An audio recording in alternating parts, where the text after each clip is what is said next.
Hello, everybody. My name is Greg Cangialosi. I am the chairman and co-founder of Betamore and the managing partner of Olive Ventures. And it's my pleasure to introduce the next Founders City session. This one's a special one because I'm going back in time for myself, back to my marketing days with a good friend of mine, Jason Falls. We're talking about today the power of influence in early stage companies. And so influencer marketing has been called an effective way to market your company, but also a frivolous waste of your marketing spend.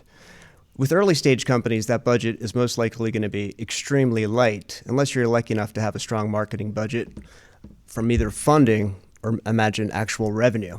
The skepticism is somewhat warranted, but the truth is that influencers and influence in a broader context can be the fuel of your early stage company that it needs to grow, can be the fuel your early stage company needs to grow.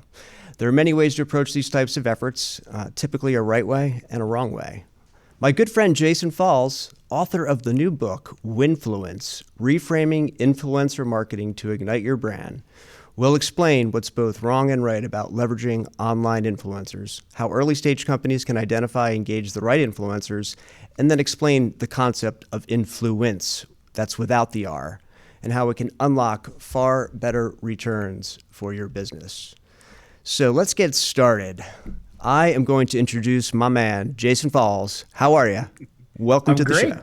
I'd say welcome to the show. Yeah, I appreciate you having me. This is a lot of fun. It's been a while. If you don't mind, before we get into the juice here, I'm going to just give you some accolades here because I want people to know who you are. Jason is a leading digital strategist, author, speaker, and thinker in the digital and social media marketing industry. He's an innovator in the conversation research segment of social analytics, having published the first ever conversation report in 2012. An award-winning strategist and widely read industry pundit, Falls has been noted as a top influencer in the social technology and marketing space by Forbes, Entrepreneur, Advertising Age, and others. A 2014 Forbes article named him one of the 10 business leaders all entrepreneurs should follow on Twitter. And I know I did from an early age. He's also the author of 3 books. Obviously, the one that we mentioned just now, his new book, Winfluence, Reframing Influencer Marketing to Ignite Your Brand. Boom. No Bullshit Social Media, the all business no hype guide to social media marketing. That was back in 2011. And The Rebel's Guide to Email Marketing. And Jason, you know that holds a special place in my heart as a former CEO of Blue Sky Factory. You co-authored that one with our old friend DJ Waldo, who was our director of community at Blue Sky back in the day. Jason's also noted for founding Social Media Explorer, the top marketing blog in the world according to Ad Age's Power 150 in October of 2010. Man, I actually remember that when that happened. That lit up. I've been trying to forget it, but it's okay. It's all right, Listen, it happened, right? So, so you're currently serving as the director of digital and social strategy at Cornet, which is a leading ad agency based in Lexington, Kentucky. Where you are joining from us, where? From Lexington today, or Louisville? I'm from Lexington. I'm right here in the office. Boom. So anyway, let's go back to the beginning, man. These sessions have been kind of organic, as we just discovered before we started. We're going to just have a conversation, but I want to go back to the beginning. At least for us, we go back, 12 years, I think we figured out. That's pretty wild. Yep. Again, we, back in the day, I think we met at Blog World in Las Vegas in 2009. Mm-hmm.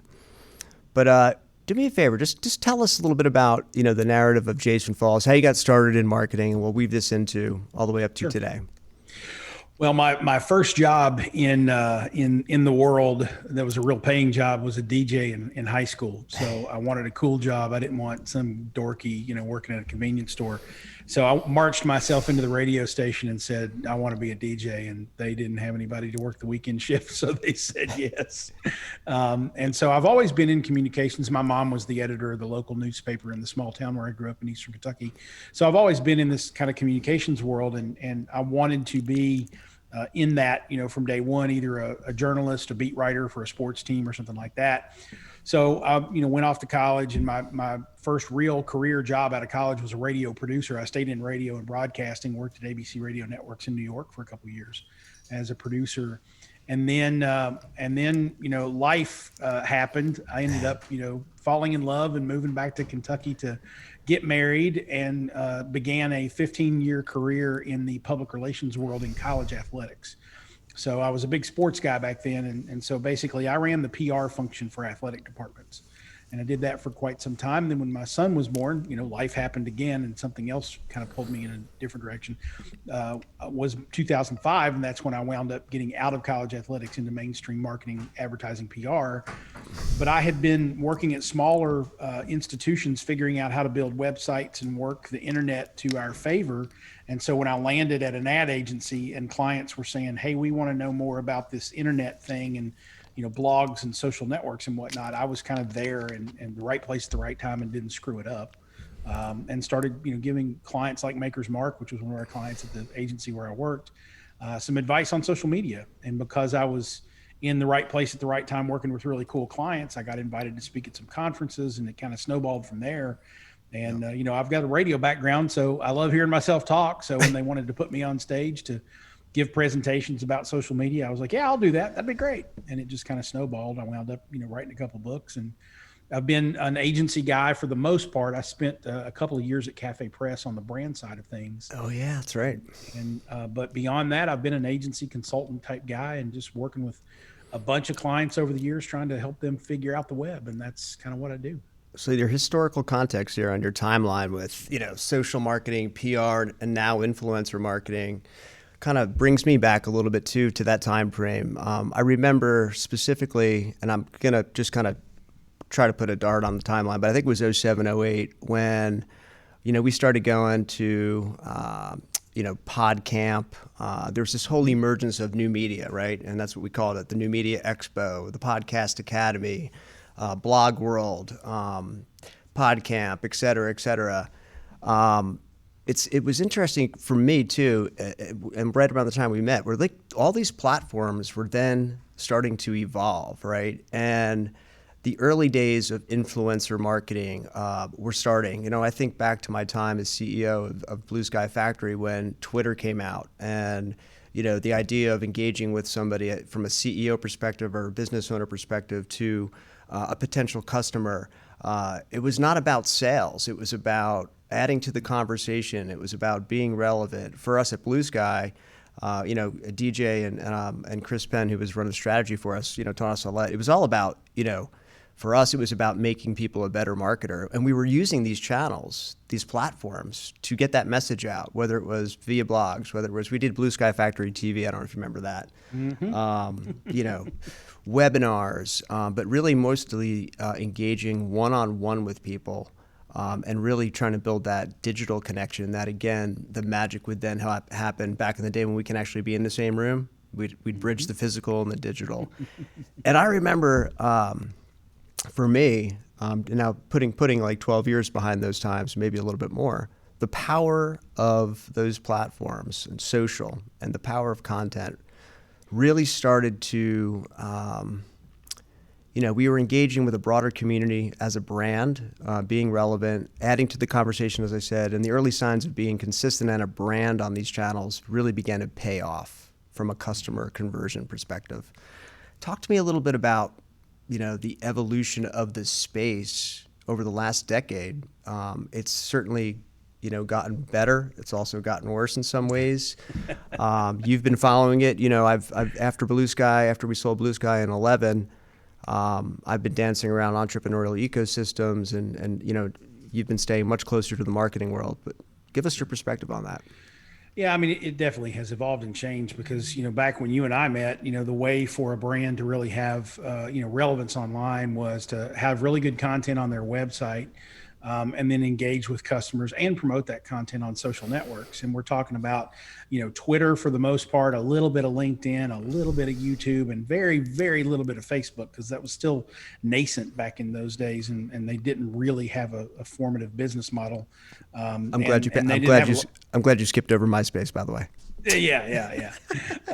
Actually, MySpace wasn't bad. I started blogging really on MySpace, so that was fun. But anyway, but for a business to really leverage those tools, it was more about creating long form content that you owned, playing the SEO game, trying to win some search, with that long form blog article content, or even embedded videos and whatnot, or winning the search game on YouTube and having some sort of YouTube channel.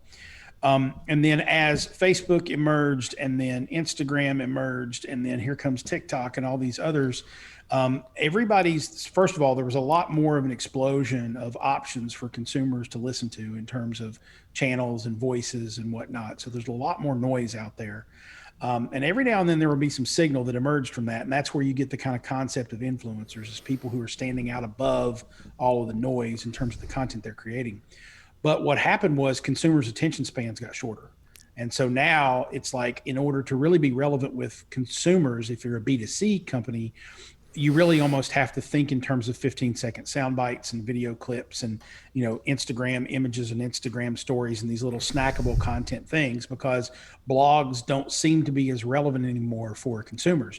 In the B2B space, it's the complete opposite. Blogs are even more important now than they probably were, 10, 15 years ago. So it's kind of YouTube kind of flipped right there a little bit, right? Like it has. It's just that consumers have so much more to choose from now in terms of where they get their content, and they have short attention spans anyway.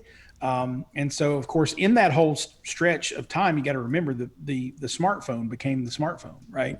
I mean, back when you and I met, I think I was sporting a BlackBerry, right? I think I was too. Blue exactly. one. So when the iPhone came out, that changed the game, and it made everybody stop to sit down at their computer to surf the web, and made everybody sit right here on this 3-inch screen and surf the web. And the social networks built interfaces for that. And so then we got the short attention span theater sort of consumer base. And so it's changed a little bit, but the underlying concept is still the same. You have to create incredible content to attract the eyeballs, the attention, the relevancy in your vertical, in your market space. And you have to know which of those social networks to, hit the lever for to reach the ultimate audience you're trying to reach. And so that's where kind of the concept of influencers comes in, because if you aren't big on TikTok, but your customers are there, you got to find somebody who is big on TikTok and partner with them to be able to get your message out there. Yeah, and I want to talk a little bit about that, because the emergence of TikTok as an influencer, channel platform is really blowing me away. And it's particularly as you broke down sort of B2B and B2C. It's the things that came to my mind. And one of the things that Chris would always say, Chris Penn, was like, all we're doing at the end is lobbying for people's attention, right? And you've just explained over the last decade how on the B2C side, it's our attention spans have been fractured, literally. Yep. But so something comes to mind like sizzle and steak. So it sounds like on the B2C side, we've got more sizzle now because we are just looking at and can't focus on, but on the B2B side, good, deep, relevant content, subject matter expertise, thought leadership still rules in the B2B world. It does. And that doesn't mean that, B2B is not, that social networks aren't relevant for B2B. They are. They're certainly relevant. But, to kind of put a finer point on that, on the closure on all that is, we are, as Chris Penn would say, we are at the end of the day just fighting for their attention. Right. And influencers are a way to fight for that attention without having to do a whole lot of heavy lifting, because they already have the attention of an audience you're trying to reach. And so instead of going to TikTok or Instagram or even YouTube and trying to recreate the wheel, or trying to spend thousands and thousands of dollars in creating a ton of content that you hope will get their attention, you can go to someone who already has it and say, hey, how do we collaborate? How do we partner together so that you can tell your audience about us, which is of great benefit to us, and maybe there's something we can bring to the table for you that is of great benefit to you and or your audience, so that everybody wins. And if you find a relationship like that with an influencer that benefits all the parties involved, that's where you have a real winning formula. Am I going to just, I'm going to make myself feel a little irrelevant that I don't know the answer to this right now, but I would assume, and it's assumption. So my mom broke that word down for me several times when I was a kid. Is on this new kind of the wave of influencer marketing that's been happening, I'm gonna make an assumption it's been much more focused on the B2B side, B2C side, right? Or what's the balance now? Because I mean, I'm seeing it a little bit in B2B, but it's definitely more on the B2C side. Well, I think the sexy sizzle stuff is happening, as you said, on the B2C side. That's where you get to see the most attention. That's where the mainstream media likes to, point their cameras and write their stories and whatnot. Unfortunately, they have a tendency to portray influencers as very superficial, non-effective, duck lips, peace sign. That's all they are. Yeah. And that's an unfortunate thing. But I really and truly feel like B2B actually is more mature as a space in influencer marketing. Because if you think about B2B marketing in the early days of the web, or let's go back just to 10 years ago, 12 years ago, how did B2B marketing work? Well, you connected with someone who was an influential person in your space, and you had them come and give a webinar for your company, or you sponsored a talk of theirs at a conference, or you had them come with your company to a conference to stand at the trade show booth and talk to people about the industry. You wrote a white paper or a report and quoted them in it, right? Mm-hmm. B2B has used influencer marketing as a staple of its marketing for decades, even before the internet. This is where you get industry analysts and academics to give you research that backs up what your unique selling proposition is. So B2B, I think, is much more mature in the influencer marketing space. It may not be as sexy, it may not be as flashy, look at my lifestyle going to Bali on a private jet as the B2C stuff it might be sometimes. Yeah. But it's much more mature, and it does a lot more for the businesses that are using it.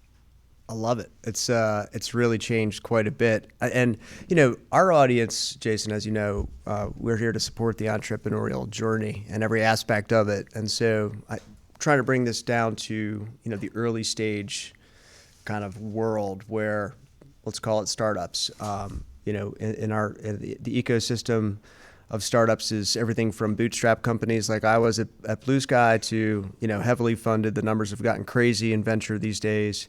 But at the end of the day, everyone starts somewhere, and everyone's looking for an avenue to get their message out, right? To communicate a message to a particular audience, whether that's B2B, whether that's B2C.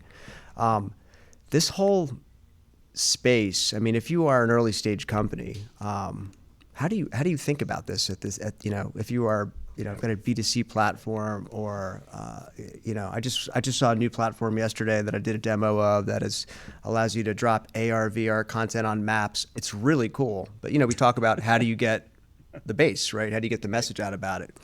Right. If you're thinking about it from an early stage company's perspective, what should you be thinking about? Well, and this is where the people who, 10 years ago when I was asking a similar question about social media marketing, this is where my colleagues in the social media marketing space tried to kick me in the shins a little bit, because I don't think influencer marketing is the best idea for every company at all times. Influencer marketing is going to be a tool in your tool set, and there's going to be opportunities for you to leverage it. But if you have zero budget and you're really just trying to get, started with a user base of your product, maybe influencer marketing isn't the best thing for you to do. There's probably plenty of other ways for you to get that sort of initial wave of participants. However, if you get the initial wave of customers, users, and whatnot, and you're thinking about influencer marketing from the beginning, you can empower them to be your influencers, because as they consume your product, as they give you feedback, if you then give them an incentive or a trigger to say, hey, why don't you share this with someone who might also enjoy it? Or why don't you post on, social media? I'm involved with an early stage company right now as an advisor that basically incentivizes people using Shopify, if it's a Shopify plugin. And basically, when you make a purchase from a company, there's a little thing. If you're using this plugin as a company, I purchase something on your website, and a little thing pops up that says, "Hey, if you post an Instagram story showing you using the product, we're going to send you a rebate on what you just purchased." And so it uses the customer as the influencer, as opposed to saying, let me go find somebody on Instagram with 400,000 followers. It's using influence marketing, which is kind of the underlying point of my book, to say, let's not think of this in terms of YouTube and Instagram. Let's think of this in terms of how do we influence our audiences? And so this is a more broad way of looking at it. So I think that, ultimately the point that I was getting to there is, as an early stage company, you can think about influence from the get-go. You may not use it right out of the gate, but you can also find Sometimes you can find one right influencer that opens the floodgates for you. If you find somebody who's got a nice audience and has a lot of trust built up in that audience that they will respond to them and they will go do what they ask them to do, and they love what you're doing, now all of a sudden you have an opportunity to open the floodgates a little bit. And I've seen that happen time and time again over the years, B2B and B2C. And you're taking me back again to my Blue Sky Factory days where, we were doing all this stuff again, 10 years ago. Our good friends, Chris Brogan, obviously Chris Penn, as we mentioned, he became VP of strategy. When they tooted our horn, oh man, I'm telling you, the top of the funnel filled quickly. But it was, it was a combination of, not only partnerships like that, but then we also used to give, and I think what you're saying is and you just cited a couple examples, like giving the customer a voice too, right? And letting them just tell their experience. In some cases, just giving them an audience to market their own stuff to, but just connected to whatever, in our case, it was email marketing, was extremely powerful and built great credibility. But it is... what you guys did back then is you found an influencer, let's say a Chris Brogan. Well, Chris Brogan was not just an influencer of people who make email marketing purchase decisions. He was an influencer of other influencers, because after Chris came along and was doing stuff with you guys, I heard about you guys. Jay Bear heard about you guys. Amber Naslin heard about you guys. Now all of a sudden, there's lots of people in the marketing space who have influence over other little sub pockets of audiences, and Blue Sky Factory became a thing because you were using one influencer who, again, hit a domino effect for a bunch of others, and that's what you kind of hope for. It's and so today we still see it. We just see it in different, just more channels. But I do like the way in your book how you've really kind of broken out this influencer and then influence without the R, because it seems to me it's just so much more powerful in terms of communicating a message, which is something that you've been saying over and over again. In fact, I was looking at guess what's killing influencer marketer, influencers, right? And so, this is something that I found it interesting that, the force at play is that the influencer marketing space that puts the entire industry in danger. And that's this MBA-ification, as you say, of this. And so like the humans are out of the picture now, huh? The algorithms have taken over. Brands, the influencers just want, it just get paid by the post. It seems very not authentic. Yeah, it's formulaic these days, and kind of the meat of that, which was my sort of Monday of this week, blog post and podcast commentary episode, was that I've run into a frustration with some influencers where I reach out to them and say, okay, the goal here, the deliverable that I want from you is to change your audience's way of thinking about this company or this product. So that's the deliverable I'm looking for. And they come back to me and say, well, what are your deliverables? Like, how many posts do you want? How many Instagram stories do you want? How many videos do you want? And my answer to them is how many ever it takes. Like, my deliverable is to change the thinking. That's what I want to accomplish. You've got to stop thinking in terms of the commoditization of your content as what you sell, and understand that what you sell is influence. You sell the ability to persuade that audience. And if you can deliver that to me, doesn't matter how many posts there are, and you can put the right cost parameters around it. If I know you're going to deliver on the promise of communicating the message effectively, the post count doesn't matter at that point. And quite frankly, the budget probably opens up even greater if I know you're going to be able to deliver. And so when we get what I call the MBA-ification of marketing is when we get into the numbers game, and it's all about data, and it's all about spreadsheets, and it's all about, Gantt charts and everything else that the MBA folks like to talk about. And what I like to talk about is, am I persuading this audience to take action? Yes, there are metrics and analytics that come out of that, and I'm going to put it in my spreadsheet and analyze it. Mm-hmm. But if I'm not doing that, if I'm not reaching them on a human level and communicating something that they retain, then you can look at the numbers all damn day. You're never going to be happy with the results. So we got to stop thinking about this in terms of commoditizing the content and commoditizing the human connection, because if we take that out of it, then it just becomes a numbers game, and eventually the numbers game loses because people aren't interested in just the sort of the math of it all.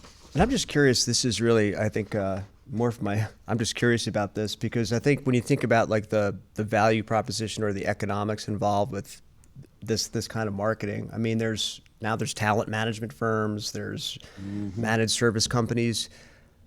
Are people, is it because of, this MBA-ification, That's a tough one, by the way, but I like it. How do the economics roll here? I mean, are these folks getting paid by the posts? So that's Yeah, and for that's the most part. so Yeah, it's for the most part, that's what it is. just so it's just impression based, really. It's not necessarily. How do you Yeah, if measure you though? How do you measure? I guess where I was going is so you have this like clear like I think about CPM, right, like versus CPA, right? Back in the email days and still today. But how do you break the signal versus the noise versus okay, we're getting the we're telling the story, but we're actually now changing the way a consumer or a business thinks about that brand. Sure. Yeah, and when you especially when you work with a managed service, Yeah. what they present to you in a proposal is here are the number of posts you're going to get, Yeah. and here are the number of impressions you're going to get, and we can guarantee a certain number of impressions because we can put paid spend behind the organic stuff to make sure that it gets in front of the right eyeballs. So it basically at that point becomes a media buy. And for me, when you look at influencer marketing as a media buy, you're completely removing the humanity out of it. You're just saying, I just want an ad on their feed. That's all I want. Right. And if you want an ad on their feed, buy a freaking ad on their feed and don't worry about the influencer. What I prefer to do is, again, I prefer to work on that more human level and that more kind of PR based communications relationship level where I'm like, I'm not interested in how many posts I can get out of you. I'm interested in you really believing in what I'm doing, believing in my product, and transferring that belief to your audience. And so that one, a few years ago when you and I met in Louisville and you were so mad you didn't get to go to Maker's Mark with me and Brogan and That's Justin right. Levy, Chris Brogan has talked about that trip to Maker's Mark probably every 2 or 3 months publicly for 12 years now. It's amazing. And we're talking that about it was right now. exactly. And that was because I wasn't worried about him writing about Maker's Mark on his blog or tweeting about it. I wanted him to own it. I wanted him to believe it. And I think I did a pretty good job of convincing him to believe it. And that's what you want to shoot for with influencer relationships. Yeah, you gave him the full Maker's experience, and I bummed that I missed that. But I do like I do like how you say this. Influencers think their deliverables are little units of content that they can crank off the assembly line like an offshore manufacturing facility, just production line, right? Yeah, so it's you're a production line.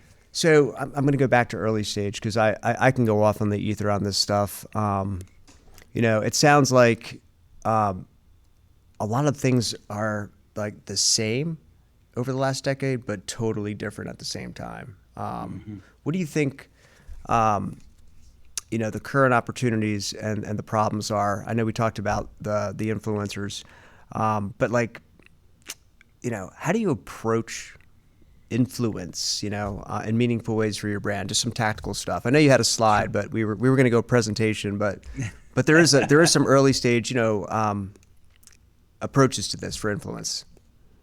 Yeah, there are, and there are, and my computer just fudged on That's me. all right. So give me 1 second. We're gonna go. I think we're gonna run. Yeah, I'm back. Okay. Okay. So yeah, there are some really tactical things that people can think of in early stage companies. Yeah.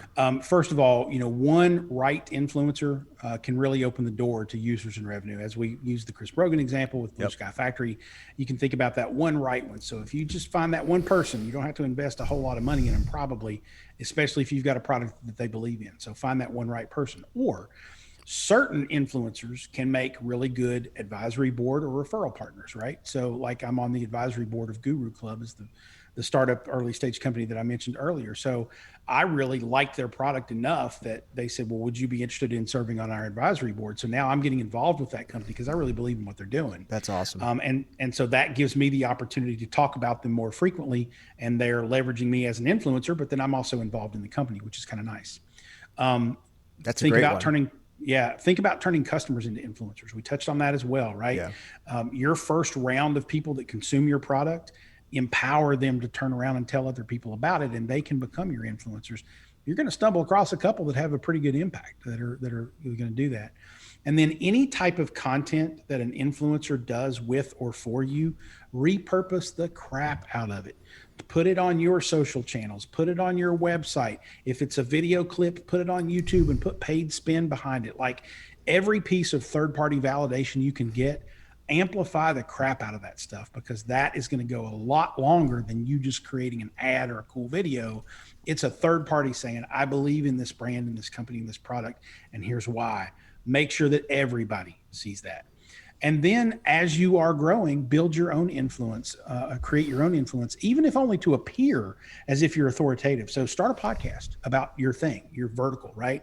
And it may be that you only have 12 listeners, but you only need one good one to listen and say, hey, I want to do business with you guys. And then the whole thing's worthwhile. So Awesome stuff. Good early stage ideas for you, I think. No, we appreciate it. It's the world that you've been living in on the agency and brand side, obviously bigger brands and whatnot. But it's great to see you've got some experience right now doing startup advice. I love that though. That's a great idea to get involved in an advisory capacity in some way, shape, or form, to get connected to influencers and get brands to get their name out there. Well, listen, I told you I'd get you out of here before your 2 o'clock. I know people watching this have no idea what time it is because it's going to be recorded and broadcast, but I just wanted to say thanks for coming in. You know, this world that we're living in with pandemic, this is sort of our replacement for the annual fundraiser that we do for Betamore, which supports the entrepreneurial ecosystem. But since we're doing everything in Zoom land now, it's like I wanted to bring in some voices, some old friends from out of the area as well. But we appreciate your time. Bringing your work, your experience, your insights down to the Baltimore and Maryland entrepreneurial ecosystem and beyond. Well, I'm glad to do it. Would always be happy to do it. I hope everybody has a great time, consuming all this content and learning a lot and growing your companies. And I can't wait to get back to the Baltimore area in person. In fact, I'm going to be passing through there this summer. So we're going to stop and have some crab and all that good stuff. Well, here's the promise on the air here. So I will take you to a distillery tour right down next door here. Mr. Kevin Plank's Sagamore Spirit provides a great tour and a great tasting. So I love that's going to be my treat to you. That'll be fantastic. I look forward to it. All right, Jason, thanks so much for joining us. I appreciate it. It's great to see your face always, and have a great day. You too, Greg. Thanks. See ya.